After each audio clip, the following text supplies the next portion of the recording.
Dead Men Tales is brought to you by SupplyHouse.com, the easy way to order HVAC, plumbing, and electrical parts.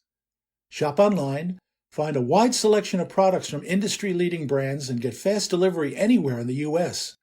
And being a pro has its perks. Apply to be a SupplyHouse.com Trade Master and get access to a dedicated phone line, free shipping and returns, and discounts on every order. Join the thousands of trade pros already benefiting from their free membership at supplyhouse.com/trademaster. That's supplyhouse.com/trademaster. From heatinghelp.com, it's Dead Men Tales. I'm Dan Holohan. Diaphragm expansion tanks are smaller than the old-school plain steel compression tanks they've replaced over time. This is a good thing because boiler rooms are stingier on space these days. Oh, and diaphragm tanks seem so carefree, don't they? Well, at least on the surface they do. The concept of these tanks is to separate the air from the system water with a rubber membrane and to pre-charge the air side of the membrane to 12 psi at the factory because that's what you need in most American houses. Now about that pre-charge. I've watched them do this at the Amtrol factory, and they do a fine job, but once those tanks get on a truck, stuff can happen to them. It's always a good idea to check that pressure with a tire gauge before you mount the tank on the system. Just like the tires on your car, the tank will lose some of its pressure over time. In fact, an engineer at Amtrol once told me that their X-Trol tanks will lose air across the rubber diaphragm by diffusion at the rate of about 1 psi per year. Did you know that? I didn't know that.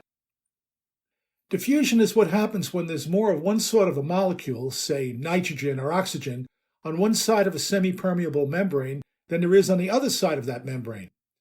Since the rubber diaphragm is a semi-permeable membrane, the air just says, "Excuse me," to the rubber molecules and sneaks through to the side that has the water. From there, an automatic air vent will spit the air from the system. Fresh water will enter to take the air's place, and that's usually how diaphragm tanks fail.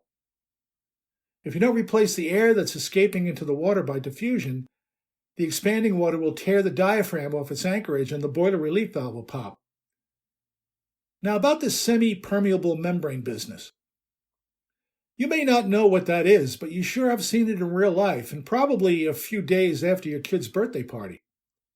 If you blew up the party balloons for the big bash, that is. Did you buy the cheap latex balloons? Yeah, me too. They stay full for a time, but then slowly lose air. This happens because latex is a semi-permeable membrane. The air moves right through it as the balloon tries to contract. But now consider those more expensive shiny Mylar balloons. Those are the ones that the clerk connects to a helium tank. Those things stay full a lot longer because Mylar is less permeable than latex. Sure, a Mylar balloon will eventually get saggy, but it takes longer to do so than a latex balloon does. Oh, and have you ever noticed how the material they use for potato chip bags looks a lot like Mylar? The less permeable the membrane, the fresher the chips will be. That's why the expiration date on potato chips is probably further out on the calendar than your expiration date. And by the way, this is the same issue that plagued the radiant heating industry a few decades ago.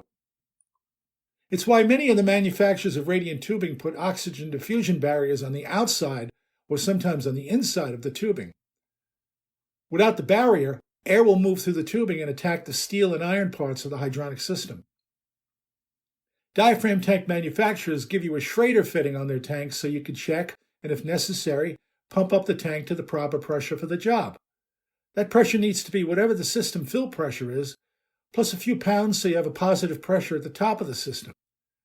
If you're filling the system to 18 psi because the building is 3 stories tall, you'll need to pump up the tank to 18 psi because the factory only puts 12 psi in there. And you need to do this while the tank is disconnected from the system. If there's water pressure on the other side of the diaphragm when you're pumping air into the tank, the air will compress too soon. You'll think you have the proper setting, but you won't. The relief valve will pop when the boiler heats the water. Years ago, when I visited Amtrol in West Warwick, Rhode Island, I asked about that 12 psi pre-charge. I was thinking about contractor friends who work in Breckenridge, Colorado, and other Rocky Mountain high places where the air pressure is a lot lower than it is at the Amtrol factory. That Rhode Island 12 psi isn't going to be 12 psi when it gets up in the Rockies. They smiled and said that's what the Schrader valve is for. So use it. The deep-drawn tanks that Amtrol makes nowadays showed up in the 1960s. Before that, they had a neat history. To prove that the concept worked, they built a square tank out of two streetlight blanks. They put a sheet of rubber between the two blanks and bolted it all together. The rubber separated the air from the water, and the Schrader valve was there on the air side. It worked. Their first commercially available version of the tank had a flying saucer shape. They trapped a formed rubber diaphragm between the two halves and then crimped the edges to lock the tank together. This tank had welded legs so the contractor could screw it to the ceiling joists in place of the plain steel tank they were replacing. The tank didn't have to hang from the ceiling, but old habits die hard, so Amtrol figured they'd accommodate what their contractor customers expected. During the 60s, they came up with the tank shape that you're familiar with nowadays. They use a hoop ring method to attach the diaphragm inside this tank. I watched them make these, and the machine that does the deed is a true beast. You feed a flat disc of steel into its maw, and using hundreds of tons of pressure, it turns the flat disc into a steel dome. The strength of the steel doubles as a result of cold working, and that results in a lighter, stronger tank.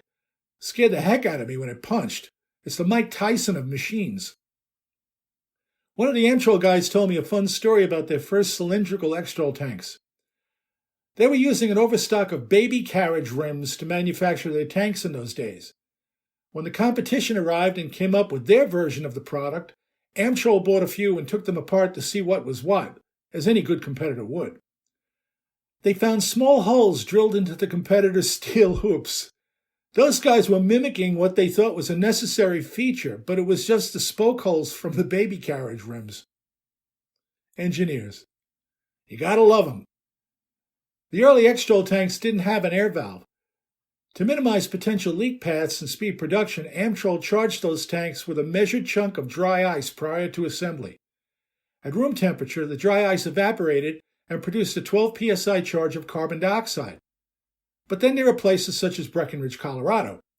And that's why you now see a Schrader valve on these tanks. No more dry ice. As for sizing, companies such as Amtrol make it easy. Just go to their website and use their online calculator. You'll need to know the system volume in gallons, the difference in pressure between the fill valve and the relief valve, and the average water temperature.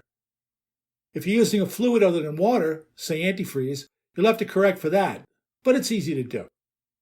And don't forget to check the tank's pressure when you're doing service. Isolate it from the system first, though. Otherwise, it will try to fool you. Don't let it. I hope you liked that tale. And if you did, please share it with your friends. And if you haven't already, please subscribe to this podcast.